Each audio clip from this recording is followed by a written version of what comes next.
जय राधा माधव कुंज बिहारी गोपी जन वल्लभ गिरिवरधारी।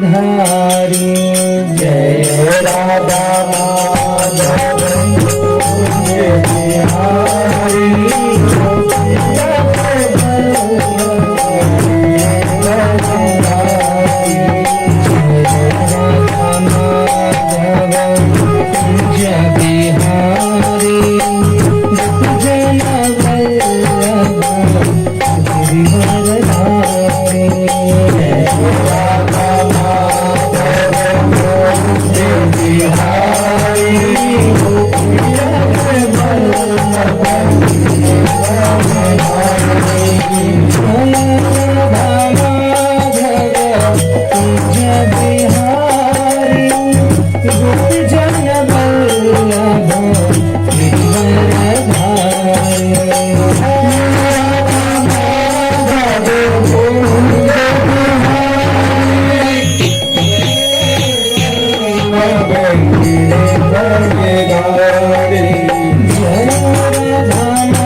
गोपी जन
युग धर्म हरिनाम संकीर्तन की श्रील प्रभुपाद की जय। निताय गौर हरि प्रेमानंदे हरि हरि ओम नमो भगवते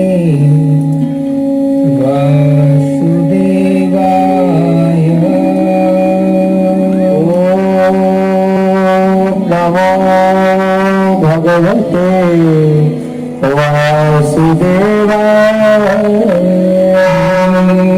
नमो भगवते वासुदेवाय। नमो भगवते वासुदेवाय। नमो भगवते वासुदेवाय। ओम नमो भगवते वासुदेवाय।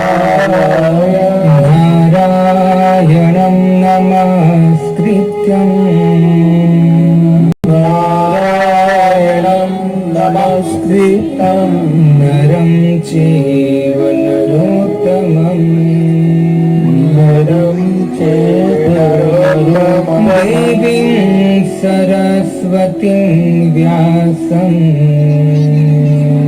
देवीं सरस्वतीं व्यासं ततो जयमुदीरये।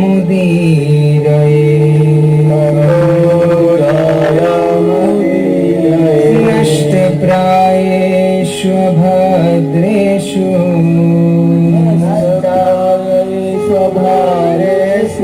नित्यं भागवत सेवया। भगवती उत्तम श्लोके भक्तिर् भवती नष्ट की, जय श्री कृष्ण चैतन्य, प्रभु नित्यानंद, अद्वैत गदाधर, शिवासादि गौर भक्त वृंद, हरे कृष्णा कृष्णा कृष्णा कृष्णा हरे हरे,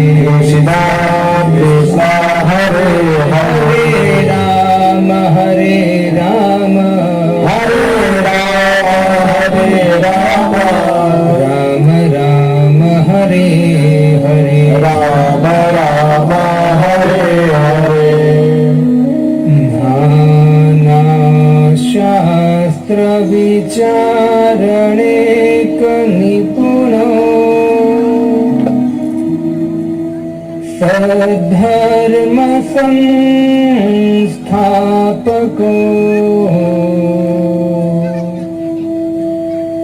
लोकानां हितकारिणो त्रिभुवने, मान्यो शरण्याकरो,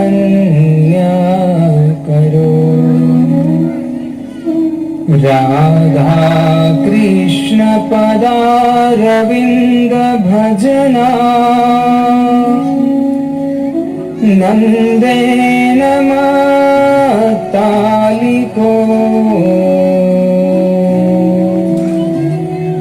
वंदे रूप सनातनो रघुयुगो, श्रीजीव गोपालको, श्रीजीव गोपालको, जयताम सुरतो पंगो, मम मंद मतेर्गतिः, मत्सर्वस्वपदाम्भोजो, श्रीराधा मदन मोहनो, दिव्यद्वृन्दारन कल्पद्रिमाद, श्रीमद् रत्नागार सिंहासनस्थो, श्रीमद् राधा शील गोविंद देवो, पृष्ठालिभिः सेव्यमानो स्मरामि, श्रीमान् रासरसारम्भे, वंशी वटतट स्थिता, कर्षण वेणुस्वनेर गोपी, गोपीनाथ श्रेष्ठुना,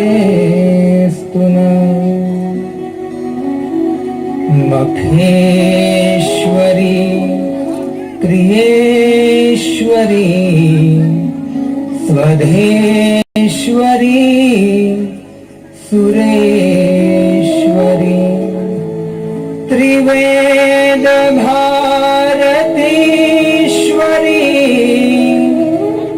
प्रमाण शाश्वमेश्वरी, रमेश्वरी समेश्वरी,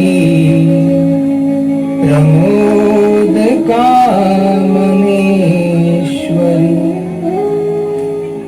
ब्रजेश्वरी ब्रजाधिपे, श्रीराधिके नमोस्तुते, ब्रजेश्वरी ब्रजाधिपे श्रीराधिके नमोस्तुते। रामचरण रति जो चाहे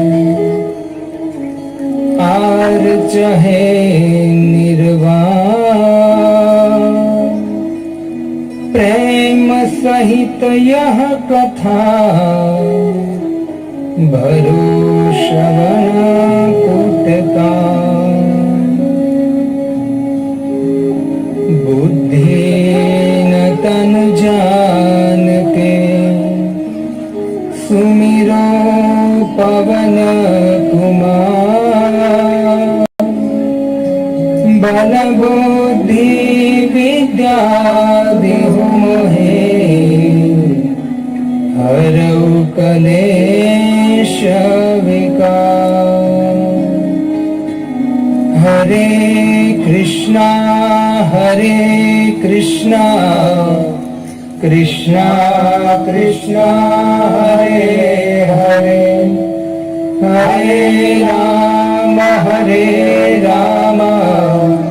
राम राम हरे हरे। सभी दोनों हाथ ऊपर कर हरे कृष्णा कृष्णा कृष्णा हरे हरे, हरे राम राम राम हरे हरे। हरे कृष्णा कृष्णा कृष्णा हरे हरे, हरे राम राम राम हरे हरे।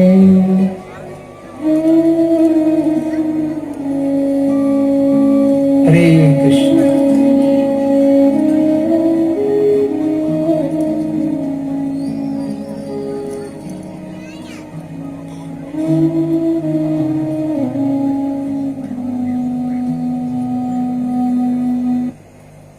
तो सभी भक्तों का हार्दिक स्वागत है। भगवान से अभिन्न साक्षात भगवान श्री कृष्ण का स्वरूप श्रीमद् भागवतम श्रवण करने आए इस कलयुग के कलह रूप में आप अपना कीमती समय निकालकर भगवान को अपना समझकर, भागवतम को अपना समझकर आपके कान के माध्यम से अब स्वयं भगवान को अपने हृदय में स्थापित करने के लिए उपस्थित हुए हो। निश्चित भगवान की और भगवान के प्रिय भक्तों की कृपा है, जिनके कारण आज हम श्रीमद् भागवतम श्रवण करने के लिए बैठे हैं।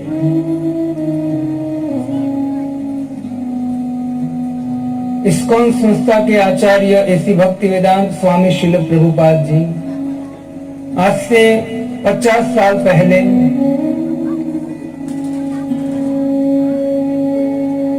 यही श्रीमद् भागवतम को लेकर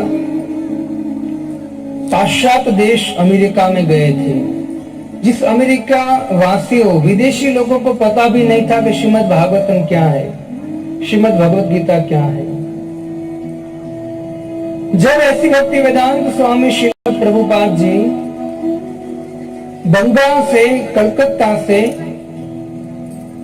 जलदूत नाम के जहाज में बैठकर अमेरिका जा रहे थे श्रीमद् भागवतम का प्रचार करने के लिए। उससे पहले लास्ट बार श्रील प्रभुपाद जी ये जो गुरु शिष्य परंपरा है जो भगवान से चले आ रही है, उस गुरु शिष्य परंपरा के आचार्य गिने जाए या भगवान चैतन्य महाप्रभु, उनके पार्षद श्री अद्वैत आचार्य शांतिपुर में रहते थे। ऐसे भक्ति वेदांत स्वामी श्रील प्रभुपाद जी अद्वैत आचार्य का दर्शन करने के लिए, उनकी आज्ञा प्राप्त करने के लिए, उससे आशीर्वाद प्राप्त करने के लिए उनके पास गए दर्शन करने के लिए। अभी भी आप जाओगे तो कलकत्ता में एक गांव है जिसका नाम है शांतिपुर। अद्वैत आचार्य साक्षात शिवजी और ब्रह्मा, शिवजी और महाविष्णु के मिलित अवतार थे। जब ऐसे भक्ति वेदांत स्वामी शिव प्रभुपाद जी अपने गुरु की आज्ञा का पालन करने के लिए श्रीमद् भागवतम ग्रंथ को पूरे संसार में, संसार का उद्धार करने के लिए जब विदेश की धरती पर जा रहे थे, उससे पहले शांतिपुर गए और शांतिपुर जाकर अद्वैत आचार्य को प्रणाम किया, उससे आशीर्वाद की याचना किया। शांतिपुर वासियों ने कहा कि प्रभुपाद जी, हमने सुना है कि आप श्रीमद् भागवतम को लेकर अमेरिका में जा रहे हो, पाश्चात्य देश में। प्रभुपाद जी ने बोला, नहीं, वो बात गलत है। मैं श्रीमद् भागवतम को लेकर अमेरिका नहीं जा रहा हूं, श्रीमद् भागवतम मुझे लेकर अमेरिका जा रहा है। हमारी क्या है ना, हमारी भाषा में कहे तो हमारी क्या औकात है कि हम अपने हिसाब से कुछ कर सके। प्रभुपाद जी ने इतना बड़ा क्रांति किया, पूरे वर्ल्ड को कहा जाए सभी को भक्त बना दिया कृष्ण भावनामृत। लेकिन जब उनको पूछा जाता था कि प्रभुपाद जी आपने कमाल कर दिया, बोलते थे मैंने कुछ नहीं किया है, जो भी किया है वो किया है मेरे गुरु ने, जो भी किया है कृष्ण ने किया है।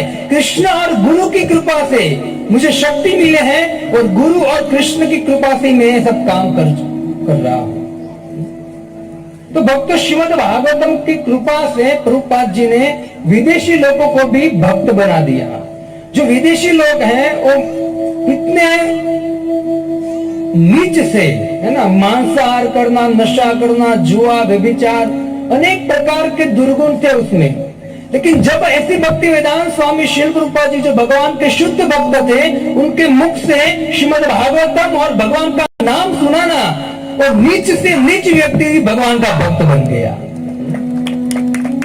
अब आप जाए विदेश में, वृंदावन में जाए, मायापुर में जाए, बड़े बड़े विदेशी लोग वहां आकर, जो वृंदावन धाम भारत में है, हमारा है, मायापुर भारत में है, हमारा है, लेकिन दुर्भाग्य की बात है हमने बॉम्बे का विरार और बिहार के अलावा कुछ देखा ही नहीं है।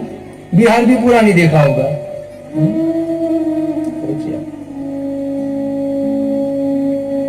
विदेशी लोग श्रीमद् भागवतम को जानते नहीं थे, लेकिन एक शुद्ध भक्त ने बताया कि श्रीमद् भागवतम ही हमारा सनातन ग्रंथ है। अगर आप अपना उद्धार चाहते हो, अपने माता पिता का उद्धार चाहते हो, इस नर्क से निकलना चाहते हो ना, तो मेरी बात सुनो और आज से तो आप श्रीमद् भागवतम को श्रवण करो और भगवान का नाम लेना चालू करो। मैं आपको गारंटी देता हूं आपका और आपके पितरों का उद्धार हो जाएगा। यह है हमारे ऐसी भक्ति वेदांत स्वामी श्री प्रभुपाद, है ना। शास्त्र में एक शब्द है भक्तों, है ना, एक चंद्र तमोहंती नच तारा सहस्त्र। एक चांद काफी है, हजारों चांद तारों की जरूरत नहीं, एक चांद काफी है पूरे संसार को उजागर करने के लिए। वैसे ऐसी भक्ति वेदांत स्वामी श्री प्रभुपाद जी एक ऐसे संत हुए, संत तो अनेक थे, विदेश में प्रचार करने जाने वाले अनेक संत थे, है ना, लेकिन स्पेशल, है ना, कृष्ण मर्सी, कृष्ण कृपा पात्र, गुरु कृपा पात्र एक ही थे, तमोहंती वो थे ऐसी भक्ति वेदांत स्वामी श्रील प्रभुपाद जी। भक्तों, हमारे जो वर्तमान आचार्य है ना, अभी प्रभुपाद जी के शिष्य, वो कहते हैं कि अगर हम ऐसी भक्ति वेदांत स्वामी श्रील प्रभुपाद जी के ऊपर हमारा शरीर को घिसकर, चंदन की तरह घिसकर प्रभुपाद जी के शरीर में लिपट जाए ना हम, तो भी उनका ऋण नहीं चुका सकते। ऐसा धन दिया है प्रभुपाद जी ने। देखिए इस्कॉन संस्था, जो प्रचार करते हैं श्रीमद् भागवतम और भगवत गीता का।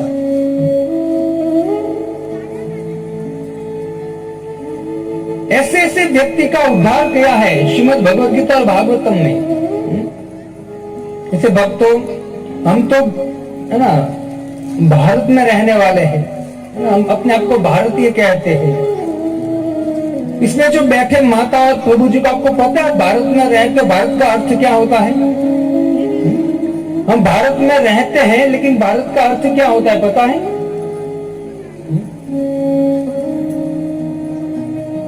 भारत का अर्थ है भा मतलब ज्ञान। संस्कृत में भा का अर्थ ज्ञान होता है और रत मतलब इन्वॉल्व। रत जो व्यक्ति श्रीमद् भागवतम और भगवत गीता के ज्ञान में प्रवृत्त है, इन्वॉल्व है, रत है, उनको सच्चा भारतीय बोला जाता है। बाकी तो नाम के भारतीय है। भारत माता की जय, भारत माता की जय बराबर है, लेकिन भारत माता की जय भारत माता तब प्रसन्न होगी जब भगवान के मुख से निकले हुए श्रीमद् भागवत और भगवत गीता को अपनाएंगे, उनकी शिक्षाओं को अपनाएंगे, तब जाके सच्चे भारतीय बनेंगे हम।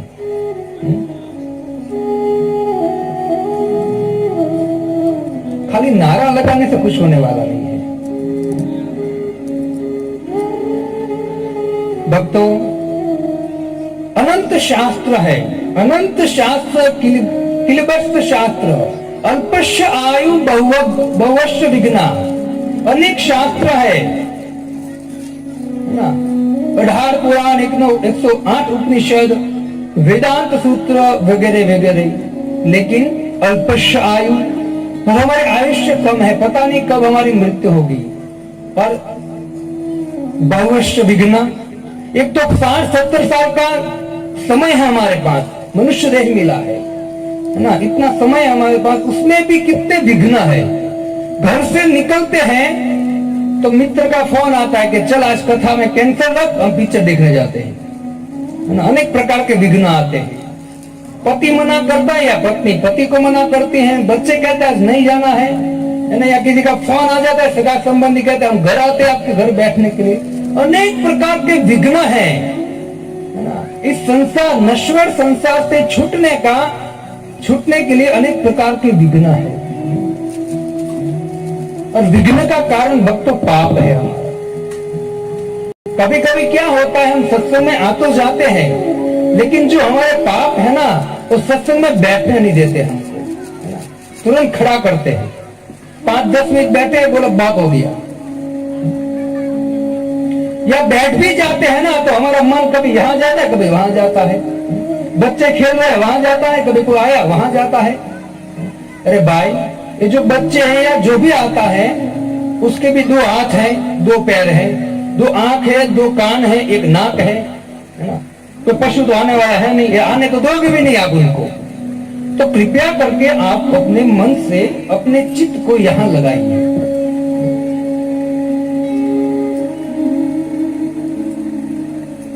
ये जो श्रीमद् भागवतम है ना भक्तों, त्रिवेणी संगम है।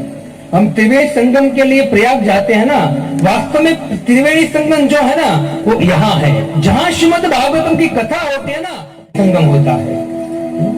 क्योंकि ये जो श्रीमद् भागवतम की कथा कहां हुई, कौन सी नदी के किनारे हुई? श्रीमद् भागवतम की कथा सुखदेव गोस्वामी ने परीक्षित महाराज को कहां सुनाया? किसी को नहीं पता है। कहां? गंगा के किनारे। Very good. श्रीमद् भागवतम की कथा का गान गंगा के किनारे हुआ। ध्यान से सुनिए आप, मैं आपको त्रिवेणी संगम कराता हूं। श्रीमद् भागवतम का कथा का गान सुखदेव गोस्वामी ने परीक्षित महाराज के सामने गंगा के किनारे किया, और वही श्रीमद् भागवतम की रचना वेद व्यास जी ने सरस्वती के किनारे किया। सरस्वत्या है ना, ब्रह्म नद्या सरस्वत्या।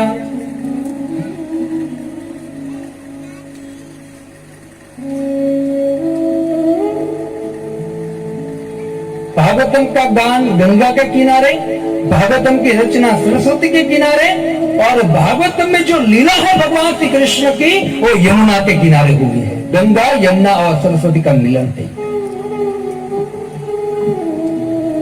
कहीं जाने की जरूरत नहीं है। अगर श्रीमद् भागवत, इसलिए तो मैंने आपको दूसरे दिन ये कहा था कि जब पद्म पुराण में वेदव्यास जी कहते हैं यत्रे च गंगा यमुना च तत्र गोदावरी पुण्यवती च एना सर्वाणि तीर्थानि बसन्ति यत्र यथा अच्युत द्वार कथा प्रसंगा। जहां अच्युत भगवान श्री कृष्ण की कथा होती है ना भक्तों, वह समस्त तीर्थ और नदियां आके उपस्थित रहती है। ये श्रीमद् भागवतम की है। इससे भक्तों हमारे जो हम पाप है ना हमको बैठने नहीं देते हैं, लेकिन हाँ ना लोग, हमको शरीर मिला है पाप के कारण, और पाप के कारण शरीर मिला है, ऊपर से हम क्या कर रहे हैं, पाप कर रहे हैं। एक संत तो बहुत सुंदर गाते हैं, कदम कदम पर पाप अनेको तूने नित्य कमायो। कदम कदम पर व्यक्ति पाप कर रहा है। जब धर्म की बात आती है, सत्संग की बात आती है, अपना मुंह फेर लेता है। लेकिन जब पाप होता है, नशा होता है, दुर्गुण वाले व्यक्ति के पास हमको बैठना अच्छा लगता है। एक तो पाप का शरीर है, ऊपर से पाप ही पाप करते हैं। हाँ, वो पाप दूर हो सकता है, उसका उपाय दिया है भगवान ने। वो पाप दूर हो सकता है, उनका उपाय है ना, क्या है, सत्संग। लेकिन कभी ना सत्संग में प्यारे तूने हरि गुण गाया। लेकिन कभी सत्संग तो किया नहीं हमने। सत्संग करेंगे तो पाप से मुक्त हो गए, और जब पाप से मुक्त हो गए तब हमारे विघ्न जाएंगे और नर्थ जाएंगे। वेदव्यास जी ने कहा है अनर्थ उपशमम साक्षात भगवत भक्ति योगत। अगर कोई व्यक्ति अनर्थ को दूर करना चाहता है ना, तो क्या करना पड़ेगा, भक्ति को अपनाना पड़ेगा। और भक्ति कहाँ है, वेदव्यास जी कहते हैं कि भक्ति श्रीमद् भागवतम में है। भक्ता तो शुतु भगवान गज उत्थाय।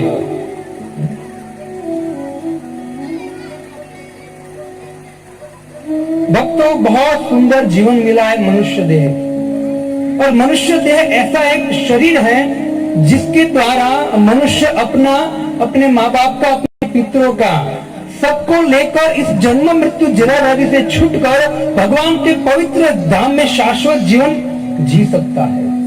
ऐसा शरीर है, एक जंक्शन है। जानते ना आप, कलकत्ता जाओगे, कलकत्ता या चेन्नई जाओगे आप, उसको जंक्शन बोला गया। वहां से आपको कहीं भी जाना, वहां से ट्रेन मिलेगी।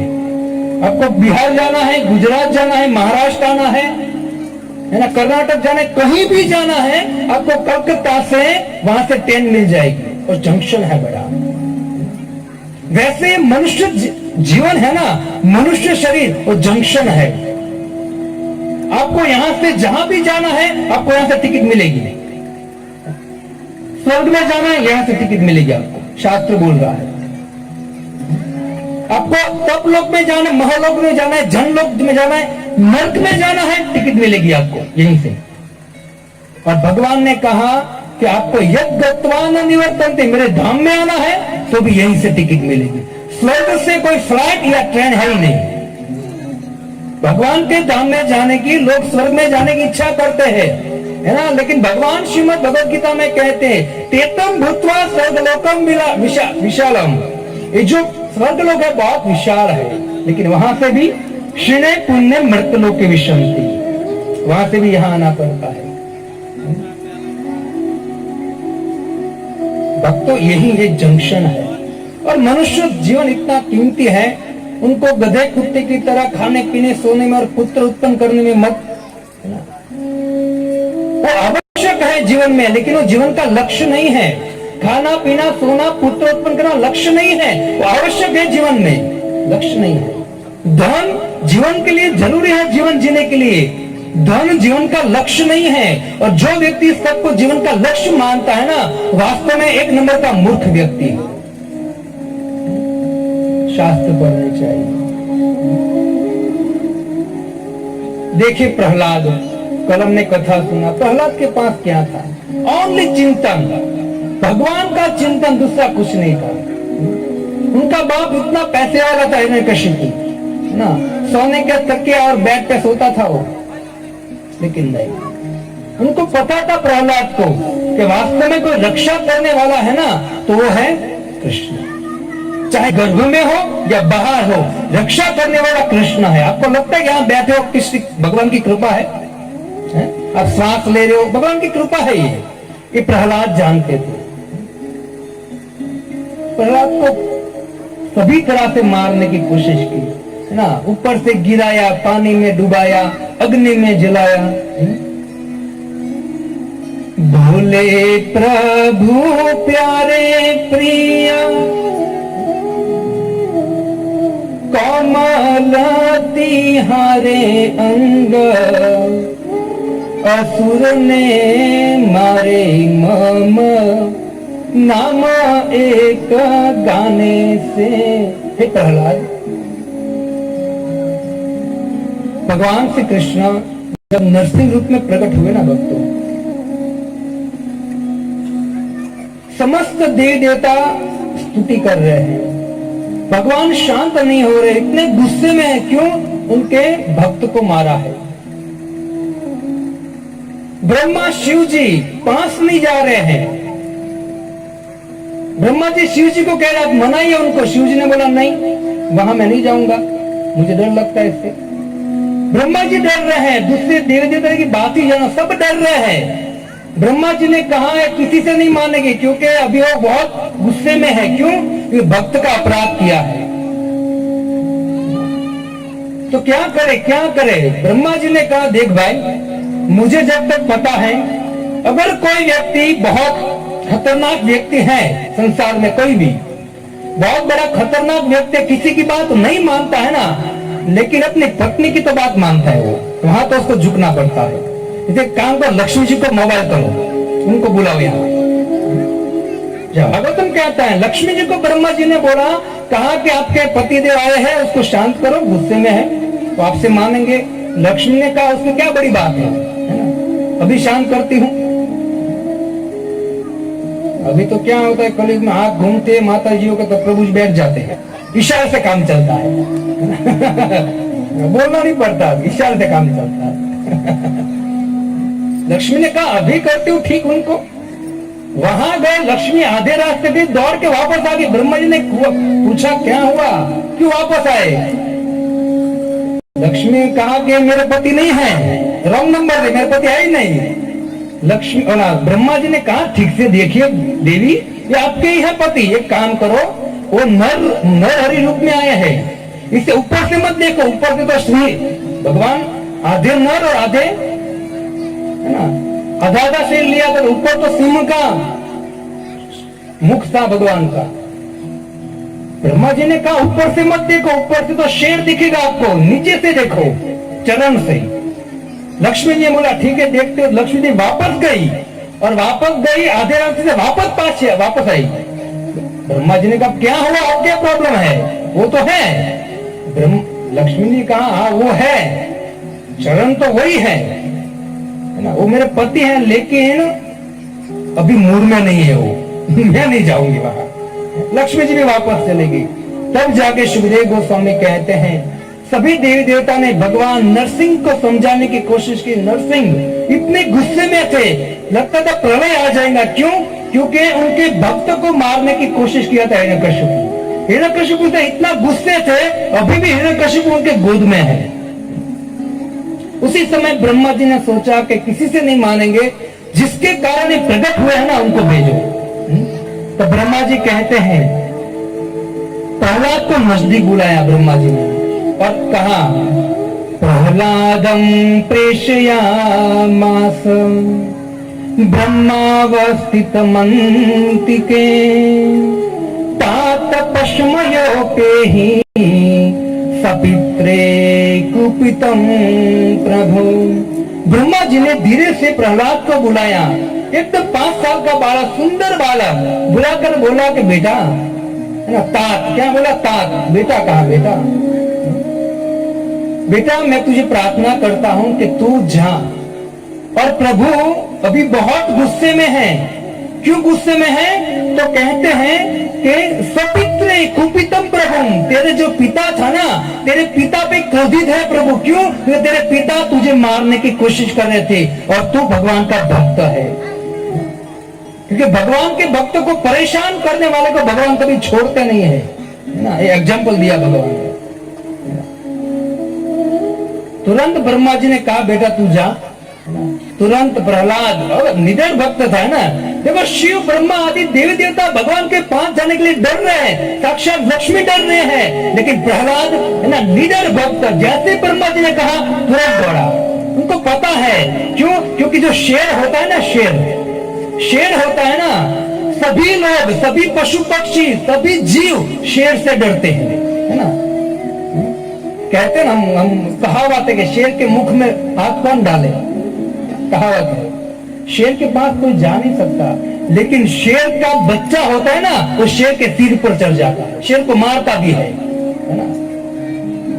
ऐसे जो भगवान सिंह के रूप में आए थे नरहरि, प्रहलाद वहां गया और प्रहलाद ने जैसे गया, है ना, हम देखे फोटो में देखा जाता था कि प्रहलाद हार लेके खड़े हैं और भगवान को पहना रहे हैं। लेकिन सुखदेव गोस्वामी यहाँ बहुत सुंदर बात कहते हैं। सुखदेव गोस्वामी के जैसे प्रहलाद वहां गए ना, तो कहते हैं प्रहलाद महाराज ने भगवान को दंडवत किया। ध्यान से सुने, बहुत सुंदर बात है। हमने प्रहलाद महाराज और नरसिंह देव का फोटो देखा है कि नरसिंह देव के सामने प्रहलाद खड़े हैं हार लेकर। सुखदेव गोस्वामी कहते हैं स्वपाद मूले पतितं तमर्भकं विलोक्य देवा कृपया परिप्लुता। जैसे प्रहलाद ने भगवान के सामने दंडवत प्रणाम किया तो भगवान जो कुपित थे वो कहते हैं कि विलोक्य देवा कृपया परिप्लुता। भगवान अभी कृपा दृष्टि के द्वारा प्रहलाद के सामने देखा। सुंदर है, कृपा में दृष्टि से प्रहलाद के तरफ देखा। प्रहलाद दंडवत कर रहा है और कहते उद्धात क्षीण दधात कराम्बुजम, और प्रहलाद का उद्धार खड़ा किया, है ना, अपने दोनों हाथ से प्रहलाद को खड़ा किया और खड़ा कर तुरंत प्रहलाद को गोद में बिठा लिया और गोद में बिठाकर कहते कराम्बुज, अपने ये कर कमल से प्रहलाद के सिर पर हाथ घुमाने लगे। जिस हाथ से भगवान ने लक्ष्मी का हाथ पकड़ा भक्तों, वो कर कमल आज भगवान ने प्रहलाद के हाथ ऊपर रख दिया। सोचिए कितना भाग्यशाली है प्रहलाद। श्रीमद् भागवतम के 10वें स्कंद में जब गोपी कितने गोपियां भी कहती कि प्रभु हम पर कृपा कीजिए और कृपा करके आपका कर कमल है ना हम पे हमारे सिर पर लगा दीजिए। वीर चितां भयं वृष्णि धूर्यते चरणमीयुषा संस्रुते भया करसरोरुहं कान्तकामदं शिरसि देहिना श्रीकराग्रह। गोपिया कहती कि हे प्रभु कृपा करके आपके कर कमल है ना उनको हमारे सिर पर रख दीजिए, हम धन्य हो जाएंगे। सभी लोग क्या चाहते, भगवान हमारे सिर पर हाथ रखे। भगवान ने प्रहलाद को गोद में बिठा लिया और गोद में बिठाकर उनके सिर पर हाथ घुमा रहे भगवान, और हाथ घुमाते घुमाते सनातन गोस्वामी कहते हैं कि भगवान रोने लगे और रोते रोते कहते हैं क्लेदम बपु सुकुमार एता क्लेदम प्रमत्तदारुयातनाते नालोकितं विश्वमेत अगूढ़ पूर्वं क्षन्तव्य अंग आदि में समये विलंब। नरसिंह भगवान प्रहलाद को कहते कहे प्रहलाद है बेटा, तेरे बाप ने तुझे बहुत दुख दिया है ना। गिरीते गिराए पुनि जल में डुबाए, अग्नि में जलाए कमी राखी ना सताने में। तेरे बाप ने तुझे डुबाना चाहा, अग्नि में जलाना चाहा, पहाड़ से फेंक दिया नीचे, कमी नहीं रखी बेटा तुझे मारने के लिए, लेकिन बेटा मैं तुझसे बहुत प्रसन्न हूं। क्यों? क्योंकि तूने कभी भी ऐसी आफत आई तुझ में, लेकिन तूने कभी भी मेरा नाम नहीं छुका, तूने नित्य मेरा स्मरण किया, मैं तुझसे बहुत प्रसन्न हूं। भगवान प्रहलाद के सामने, प्रहलाद इतना प्रसन्न है भक्तों, सोचिए आप, जिसके सामने भगवान है, जो व्यक्ति भगवान का नाम लेता है वो भी प्रसन्न हो जाता है ना। प्रहलाद भगवान की गोद में बैठा है भाई, कितना आनंदित होगा, कितना आनंदित है, इतना खुश है प्रहलाद उनको देखकर, है ना। नरसिंह भगवान कहते हैं बेटा कि अगर मुझे आने में कोई देर हो गई हो ना तो मुझे क्षमा कर, है ना। भगवान प्रहलाद से क्षमा मांग रहे हैं। मंजूर मुखार विंद चुमी चुमी बोले प्रभु। शेर होता है, अपने बच्चे को कैसे बाल करता है, कैसे चुमी कैसे रहता है, चाटता है ना, चाट जीवा से चाटता है, वैसे शेर के मतलब भगवान नरहरि रूप में आए थे ना, भगवान अपनी जीवा से प्रहलाद को चाट रहे हैं, जैसे शेर अपने बच्चे को चाट रहा होता है ना। मंजूर मुखारविंद चुमी चुमी बोले प्रभु, चुमते चुमते भगवान बोलते हैं क्षमा करो पुत्र मोरे देरा भई आने में। हे पुत्र मुझे क्षमा करना, अगर मुझे आने में थोड़ी सी भी देर हुई हो ना तो मुझे क्षमा करना। देखो भक्तों, ये है भक्त वत्सल भगवान। हमको विश्वास नहीं है भगवान में, हम नाई की दुकान में जाएंगे, नाई के सामने हमारी गर्दन झुका देंगे, नाई हमारी दाढ़ी करेंगे, हम उन पर विश्वास है ना, भले में कुछ काट चार दे फिर भी उनके सामने जगह सिर झुका देते हैं। डॉक्टर पे विश्वास है, इंजेक्शन देता उस पर विश्वास है, मुझे ठीक कर देगा, लेकिन मेरे प्रभु पर विश्वास नहीं है। होगा या नहीं होगा संशय।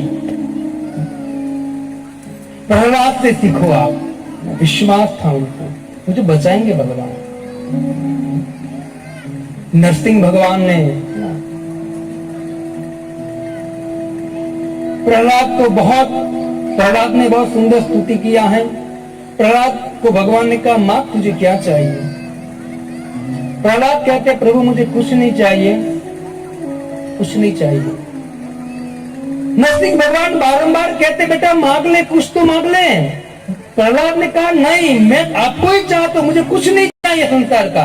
मेरे बाप के पास क्या कमी थी, है ना, सब कुछ था मेरे बाप के पास, वो नहीं चाहिए मुझे आपके अलावा कुछ नहीं चाहिए। नरसिंह भगवान के मांग ले बेटा, बेटा मांग नहीं रहा है, मना करे कुछ नहीं चाहिए, कुछ नहीं चाहिए। नरसिंह भगवान ने कहा भाई कुछ तो मांग ले, वरना वीरारे वाले कभी मेरा भजन नहीं करेंगे, वो कहेंगे भगवान प्रसन्न प्रकट तो होगा लेकिन कुछ देते नहीं है, कुछ मांग ले भाई, वरना वो लोग भजन नहीं करेंगे मेरा। प्रहलाद कहते प्रभु अगर आप कुछ देना चाहते हो ना तो मुझे एक चीज दो, है ना। प्रहलाद भगवान कहते हैं, तो प्रहलाद कहते हैं प्रभु मुझे आप एक वर दो कि मुझे कुछ मांगने की इच्छा ही ना हो, मुझे वरदान दो, मुझे कोई मांगने की इच्छा ही ना हो, है ना। और प्रहलाद आगे कहते कि प्रभु अगर आप कुछ देना चाहते मैं आपको निवेदन करता हूँ, मेरा बाप है ना हिरण्यकशिपु एक नंबर का दुष्ट व्यक्ति था, क्योंकि देखो आप 7वां स्कंद पढ़ोगे ना भागवतम का, उस भागवतम में एक भी बार प्रहलाद ने हिरण्यकशिपु को कभी पिता नहीं कहा है, एक भी बार। क्या कहा है? असुरवर्य, असुरों के राजा कहा है, कभी पिता नहीं कहा है। क्यों? क्योंकि पिता लायक था ही नहीं, वो कभी पिता नहीं कहा। लेकिन फिर भी एक भक्त की हृदय देखिए, प्रहलाद भगवान को कहते प्रभु अगर आप मुझसे थोड़ा सा भी प्रसन्न हो ना मेरा बाप दुष्ट था, लेकिन मैं आपको प्रार्थना करता हूं मेरे पिताजी का आप उद्धार कीजिए, है ना। भगवान हंसते हुए कहते, प्रहलाद तू क्या बोल रहा है बेटा, तुझे पता है तूने किसको प्रसन्न किया है? तूने किसको प्रसन्न किया है ना। साक्षात हरि हूं मैं, है ना, तू नहीं। अरे तेरी पिता की बात जान रही है ना कश्यप को, तेरी आगे और पीछे की 21 पीढ़ी मेरे धाम में आएगी, क्योंकि तूने मुझे प्रसन्न कर लिया। त्रिसप्त भी पिता पूत पितृ भी सहते नघ। हे अनघ, हे पाप रहित है मेरे प्रहलाद। त्रिसप्त भी पिता पुत्र, त्रिसप्त मतलब 21, तेरी 21 पीढ़ी है ना आगे और पीछे, वो सब मिलके मेरे धाम में आएंगे, तू चिंता मत कर। तेरे बाप की बात छोड़ दे, तेरा बाप तो वैसे भी मेरा पार्षद है, जय और विजय में एक है। टेंशन क्यों लेता है? भगवान यहाँ कहते हैं, है ना, इसलिए मैंने आपको तीसरे दिन बोला था, वेदव्यास जी पद्म पुराण में कहते हैं स्फोटयन्ति पितरो, जो व्यक्ति पितृ भी प्रसन्न हो जाता है जब कोई एक घर में से एक व्यक्ति भक्त बन जाता है। क्यों? पितृ भी कहते कि नहीं, अब आया है मेरे कुल में एक ऐसा व्यक्ति आया जो भगवान का भजन कर रहा है, अब निश्चित हमारा उद्धार है। पद्म पुराण में वेदव्यास जी कहते हैं। तो वही बात अभी भगवान प्रहलाद के सामने बोल रहे हैं। ये जो शब्द है ना, ये शब्द सोने मोती से कम नहीं है शब्द, इसको लेना चाहिए, हृदय में उतारने का प्रयत्न करना चाहिए आपको। श्रीमद् भागवतम के 7वें स्कंद में अंत में नारद मुनि युधिष्ठिर को 4 वर्ण और 4 आश्रम की चर्चा करते हैं। ब्रह्मचारी को कैसे जीवन जीना चाहिए, गृहस्थ को कैसे जीवन जीना चाहिए, वानप्रस्थ को कैसे जीवन जीना चाहिए, और सन्यासी का कर्तव्य क्या है। उनकी चर्चा करते करते नारद जी कहते हैं कि वास्तव में जो गृहस्थ है ना, वो गृहस्थ वैसे फंसा होता है, घर में आसक्त होता है अपने पत्नी, बच्चों, समाज, बिजनेस में। लेकिन नारद जी कहते हैं कि गृहस्थी जीते जीते भगवान का भजन करना चाहिए, क्योंकि भगवान श्री कृष्ण प्रचिताओं भी कहते हैं प्रचिताओं को कि अगर आप गृहस्थ जीवन जीते जीते भी मेरा भजन करोगे ना, तो कभी भी आप बंधन में नहीं आओगे। गृहेशाम अपि वस्ताम पुंसा कुशल कर्मणा। अगर गृह में रहते रहते भी कोई व्यक्ति कुशल कार्य करता है, पूछा गया कुशल कार्य क्या है, भगवान कहते मद वार्ता नाम यत याता नाम न बंधाए गृह मता। कोई व्यक्ति अगर गृहस्थ में रहते रहते मेरा नाम लेता है, मेरी कथा सुनता है और पूरी फैमिली मिलकर मेरी पूजा करता है ना, तो कभी संसार में बंधेगा नहीं। बहुत सुंदर बात कहते नारद जी भगवान। भक्तों, आपके महाराष्ट्र में तो बहुत बड़े बड़े एग्जाम्पल हैं, है ना, कि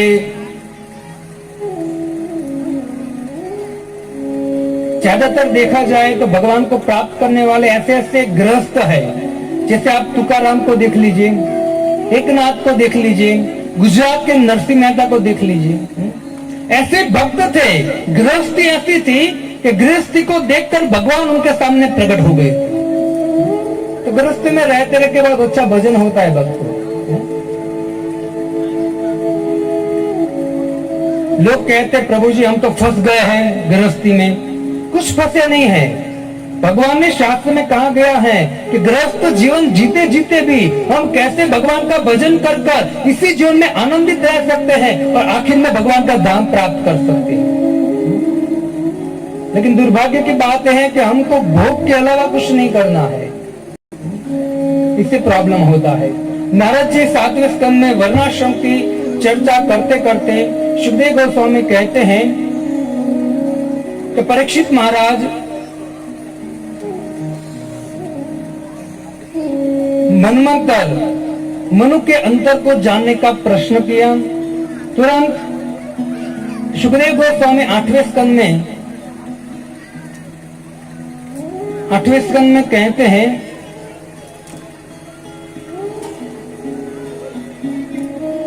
ब्रह्मा जी के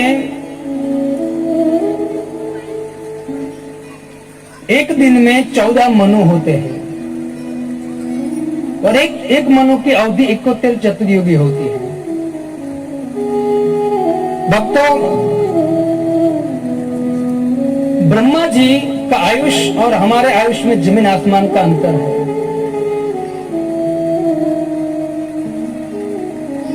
चार युग हैं, सतयुग, द्वापर युग, त्रेतायुग और कलयुग।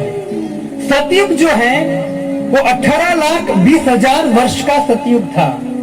उसके बाद त्रेता युग आया, 12,98,000 वर्ष का त्रेता युग। उसके बाद द्वापर है, 8,64,000 वर्ष का द्वापर। और उसके बाद कलयुग, अभी जो कलयुग चल रहा है ना, उसकी अवधि है 4,32,000 वर्ष। कितने वर्ष गए हैं? 5,000 वर्ष खाली गए। सोचिए, कलयुग के 4,32,000 वर्ष हैं, अभी 5,000 वर्ष गए हैं। विचार कीजिए अभी कलयुग कितना आतंक मचा रहा है ना। आप देखिए, संसार में देखिए कितना उत्पात हो रहा है। एक फैमिली, एक माता पिता और पिता पुत्र फैमिली बैठकर टीवी देखना हो रहा तो शर्म आती है, टीवी नहीं देख पाते हैं। संसार में देखिए, आप जहां भी जाइए पाप हो रहा है ना। मांस लटक रहा है, कोई दारू पी रहा है, कोई व्यभिचार कर रहा है। खाली 5,000 साल गए हैं, तो कितना? 5,000 साल। ये 4 युग है ना, 4 युग। भक्तों, प्रभुपाद जी कहते हैं कि कलयुग में भगवान ने विशेष कृपा की है कि भगवान स्वयं अपने नाम के आधार पर आए हैं, है ना। सतयुग में बड़े बड़े ध्यान करने पड़ते थे, हजारों वर्ष। शौबरी मुनि, विश्वामित्र 60 हजार वर्ष तक तपस्या किया था, फिर भी भगवान मिलेंगे गारंटी नहीं है। लेकिन कलयुग में भगवान ने क्या कहा? कलयुग के लोगों का उद्धार के लिए भगवान ने कहा कि नाम के रूप में मैं आऊंगा।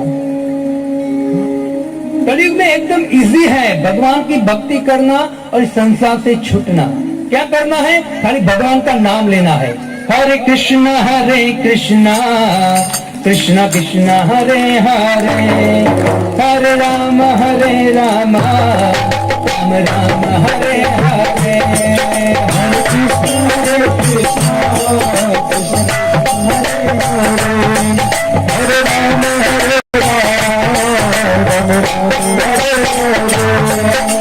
कृष्णा कृष्ण कृष्ण हरे हरे, हरे राम राम हरे हरे, हरे कृष्ण कृष्ण हरे हरे, हरे कृष्ण कृष्ण कृष्ण हरे हरे, राम राम हरे हरे, हरे कृष्ण कृष्ण हरे हरे, हरे राम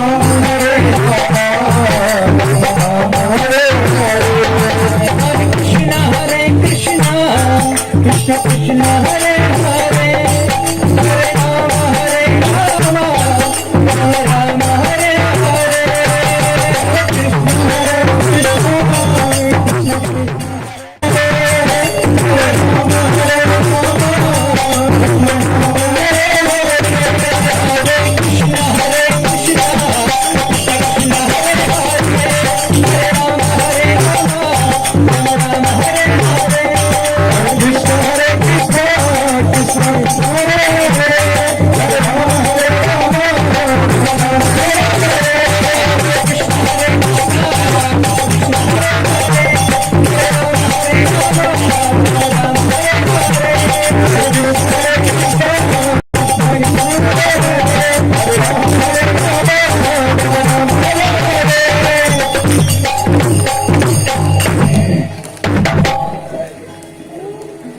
चार युग मिलकर सतयुग, द्वापर, त्रेता और कलयुग, ये चारों को मिलाएंगे ना तो 43,20,000 साल होते हैं। इनटू 71 ऐसे 71 बार उसको गुणाकार करेंगे ना, तब जाके एक मनु की अवधि होती है। 71 चतुर्युग, ऐसे एक ऐसे 14 मनु जब परिवर्तन हो जाते हैं, तब जाके ब्रह्मा जी का एक दिन होता है। इसको बोलते हैं एक कल्प। तो परीक्षित महाराज कहते कि मनवंतर की कथा सुनाइए कि मनवंतर में कौन कौन से भगवान ने अवतार लिए। सुखदेव गोस्वामी तुरंत बहुत सुंदर कथा कहते हैं कि स्वयंभू मनु, सारोचिस, उत्तम, तामस, रेवत, चाक्षुष, विवस्वत। स्वयंभू मनु ने भगवान ने यज्ञ रूप में अवतार लिया। सारोचिस मनवंतर ने भगवान में विभु रूप में अवतार लिया। उत्तम अवतार में सत्यसेन, तामस में हरि, गजेंद्र का उद्धार करने के लिए भगवान ने हरि का अवतार लिया।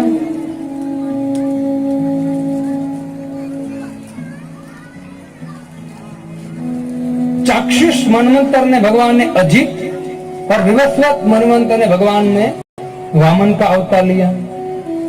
सुखदेव गोस्वामी ने 8वें स्कंद में बहुत सुंदर सुंदर भगवान वामन, गजेंद्र मोक्ष, अनेक सुंदर सुंदर कथा सुनाते सुनाते सुखदेव गोस्वामी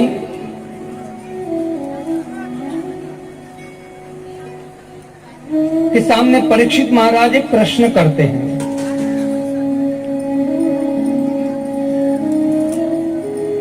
कि प्रभु, आपने 10 विषय में से थोड़े बहुत विषय की चर्चा किया है।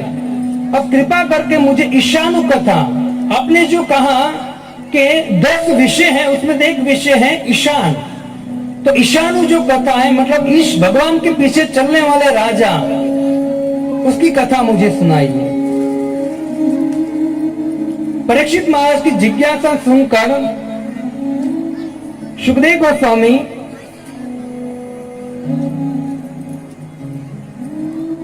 सूर्यवंश की कथा को सुनाते हैं।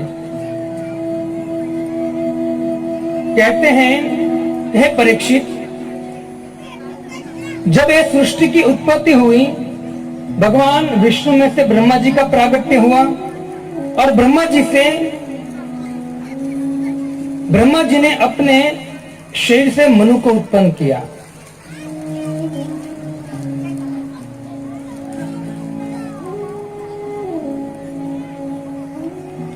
उस मनु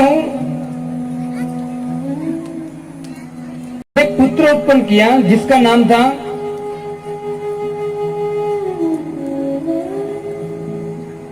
सुद्युम्न। भक्तों, विलक्षण घटना है, आप श्रद्धा से सुनिए। एक बात बताना चाहता हूं। एक दिन की बात है, मनु का पुत्र, मैं आपको सूर्यवंश के विषय में बताना चाहता हूं। मनु का पुत्र सुद्युम्न, एक दिन की बात है, घोड़े पे सवार होकर जंगल में शिकार के लिए निकला। अपने सैन्य के साथ शिकार के लिए निकला, और शिकार करते करते इलावत वर्ष में पहुंच गया, जो शिव जी का उस क्षेत्र था। और जैसे वहां उसने एंटर किया ना भक्तों, तो तुरंत वो खुद सुद्युम्न जो पुरुष था, वो खुद स्त्री के रूप में परिवर्तन हो गई। और जिस घोड़ी पे ऊपर सवार था ना, सॉरी घोड़े के ऊपर, वो घोड़ा घोड़ी हो गया। और जितने सैन्य था वो भी स्त्री बन गए, परिवर्तन हो गया। और हुआ ऐसा कि इस स्त्री का रूप तो आ गया उसमें, लेकिन भाव भी स्त्री आ गया, मैं स्त्री हूं। तो भक्तों, जो ब्रह्मा जी के पुत्र हुए अत्रि, अत्रि के पुत्र हुए सोम, सोम के पुत्र हुए बुध, बुध सामने से चले आ रहे थे, दोनों का मिलन हुआ। इस सुद्युम्न पुरुष था, लेकिन स्त्री में परिवर्तन हो गया। क्यों हुआ, मैं आपको बताता हूं। बुध के साथ मिलन हुआ ना, तो बुध का मन इस पे आ गया, दोनों ने वहीं संग किया, और एक सुंदर पुत्र हुआ जिसका नाम था पुनर्वा। वो कथा तो अलग है। अब सुद्युम्न स्त्री बन गया और बुध के साथ विचरण करने लगे, स्त्री बन गया, उसका नाम पड़ा इला। अब यहाँ राजा मनु राह देख रहे, मेरा पुत्र आएगा आएगा आएगा। पता चला कि मेरा पुत्र है वो क्या बन गया है, स्त्री बन गया है। वैसे दूसरी बार हुआ, पहली बार भी वो पुत्री था। वशिष्ठ ने शिव जी को भगवान को प्रार्थना कर पुत्र में कन्वर्ट किया, वापस पुत्री बन गया, स्त्री बन गया। वशिष्ठ को मनु महाराज ने कहा कि देखो गुरु जी, आप कृपा करके इसको कुछ ठीक कीजिए। ये पुत्र था, मेरा पुत्री में कन्वर्ट हो गया, आप कुछ कीजिए। तुरंत वशिष्ठ मुनि ने शिव जी को प्रार्थना किया। क्यों? क्योंकि जिस क्षेत्र में जाकर और सुद्युम्न स्त्री बन गया था, वो क्षेत्र शिव जी का था। एक दिन की बात है, पार्वती ने कहा शिव जी को, पार्वती ने शिव जी को कहा कि चलो हम एकांत में जाते हैं, क्योंकि पति पत्नी हैं तो कभी कहीं घूमने जाते हैं। तो शिव जी पार्वती को इलाव्रत क्षेत्र में लाए थे। अब वहां दोनों वार्तालाप या बैठे थे, पति पत्नी दोनों। उसी समय अनेक ऋषि मुनि वहां से निकले, और जैसे वहां से निकले ऋषि मुनि तो पार्वती जो थी वो शर्मा गई और शिव जी को कहा कि शिव जी, हम कैलाश में होते हैं तो फक्कड़ आते जाते हैं, ये सब साधु महात्मा, और शांति लेने के लिए हम यहाँ आए तो यहाँ भी हो रही है, जाए तो जाए कहाँ? मुझे आनंद नहीं आ रहा है। शिव जी ने कहा कोई बात नहीं, तेरे आनंद के लिए मैं तुझे एक वरदान देता हूं और यहाँ कहता हूं कि इस क्षेत्र में कोई पुरुष आएगा ना, वो स्त्री बन जाएगा। तुझे स्त्री से तो कोई प्रॉब्लम नहीं है ना? तो नहीं पति देव। ये शाप था शिव जी का। सुद्युम्न उस क्षेत्र में से निकला ना तो क्या बन गया? वो स्त्री बन गया। मनु महाराज को पता चला, वशिष्ठ को बुलाया। वशिष्ठ मुनि ने तुरंत शिव जी को मोबाइल किया, मतलब प्रार्थना किया। शिव जी प्रसन्न हुए, प्रकट हुए। शिव जी ने कहा वशिष्ठ बोले क्या, क्यों बुलाया है मुझे? वशिष्ठ मुनि ने सब वृतांत तो सुना है। शिव जी ने बोला देखो भाई, अब मेरे मुख से निकल गया क्षेत्र है ही ऐसा, ठीक है, अब मैं इसका परिवर्तन नहीं कर सकता, लेकिन आप कह रहे हो तो एक परिवर्तन कर सकता हूं कि जो सुद्युम्न है ना, वो 15 दिन स्त्री रहेगा और 15 दिन पुरुष रहेगा, है ना? या फिर ऐसा 1 महीना स्त्री रहेगा, 1 महीना पुरुष रहेगा। अब जब पुरुष बन जाता था तो सुद्युम्न था और राज्य में आता था और राज्य करता था, और 1 महीने के बाद अचानक प्रजा को लगता कि राजा बैठे हैं राजगादी पर, सुबह आते तो देखते रानी बैठी है, मतलब स्त्री बन गई है। प्रजा कंफ्यूज हो गई। मनु ने सोचा कि ये ठीक नहीं है, इसमें राज्य करेगा पर स्त्री है पुरुष है, समझ में नहीं आ रहा है। मनु ने कहा कि भाई तुझे मैं थोड़ा राज्य देता हूं, तू राज्य कर, है ना? अब मनु ने सोचा कि ठीक नहीं है पुत्र, अब मुझे दूसरे पुत्र उत्पन्न करना पड़ेगा जिससे सृष्टि को आगे बढ़ाए। सुद्युम्न को कुछ राज्य दे दिया। सुद्युम्न जब पुरुष के रूप में था ना, तो पुरुष के रूप में जब शादी किया, उनके 3 पुत्र थे, उत्कल, गय और विमल। कहा जाता है कि सुद्युम्न ने भले स्त्री हो पुरुष हो बहुत तपस्या किया और अंत में उसने भगवान को प्राप्त किया था जंगल में जाकर। मनु महाराज ने सोचा कि अब मैं और पुत्रों को उत्पन्न करता हूं, लेकिन उससे पहले मैं तपस्या करूंगा। भक्त श्रीमद् भागवतम के 9वें स्कंद में सुखदेव गोस्वामी कहते हैं कि मनु महाराज ने पुत्र प्राप्ति के लिए 100 वर्ष तक तपस्या किया। 100 साल तक तपस्या करने के बाद उनको 10 पुत्र हुए। सुखदेव गोस्वामी कहते 10 पुत्र के नाम गिनाते हैं, इक्ष्वाकु, नृप, शर्याति, दिष्ट, दृष्ट, कुरुशक, नरशंति, कुशद्र, नभग और कवि। ये 10 पुत्र थे। उसमें से एक पुत्र था जिसका नाम था पुशद्र। तो पुशद्र को वशिष्ठ मुनि ने बुलाया और वशिष्ठ मुनि कहते हैं कि बेटा मैं तुझे सेवा देता हूं कि जितनी भी गाय है, गौ है, मेरे खिरक में, मतलब मेरी गौशाला में, और ये क्षत्रियों के पास जितनी भी गौ है वो एक जगह पर है, तो सभी गायों की रक्षा कर, मैं तुझे सेवा देता हूं। आज से गाय की रक्षा करना तेरा कर्तव्य है। पुशद्र महाराज ने राज्य छोड़ दिया, तुरंत खिरक मतलब गौशाला में गए और गौशाला में गुरु के आज्ञा का पालन करने के लिए वीर आसन में गाय की रक्षा करते। देखो भक्तों, क्षत्रिय थे, ब्राह्मण थे ना, वो दिन रात क्या विचार करते? गाय की रक्षा। अब श्रीमद् भागवतम पुराण पढ़िए, कोई भी पढ़िए, उठाइए, क्या लिखा है? गाय की रक्षा करनी चाहिए। लेकिन दुर्भाग्य की बात है, ऐसा कलयुग आ गया है कि सरकार गाय को काटने का परमिशन देते हैं। हमारे ऐसी भक्ति वेदांत स्वामी श्री प्रभुपाद जी कहते हैं कि लोग कहते हैं कि शांति शांति शांति आनी चाहिए, सरकार प्रयत्न करती है कि शांति आए शांति आए। हमारे ऐसी भक्ति वेदांत स्वामी श्री प्रभुपाद जी कहते हैं कि इस धरती पर जब तक गाय का खून गिर रहा है ना, तब तक शांति कभी नहीं आ सकती। इसे भक्तों, गाय की रक्षा करनी चाहिए। अब माता जो है ना, पुत्र को माता 5-6 महीने दूध पिलाते हैं, लेकिन उस बच्चे को बड़ा करने वाली गाय है ना, पूरा जीवन गाय उनको दूध पिलाती है। गाय का मल मूत्र देखिए, औषधि है वो, है ना। हमारे घर को पवित्र करने के लिए हम क्या करते हैं? गाय के गोबर से लिपते हैं या फिर गौमूत्र को छांटते हैं। क्यों? क्योंकि हमारा घर पवित्र हो जाए। यह गाय।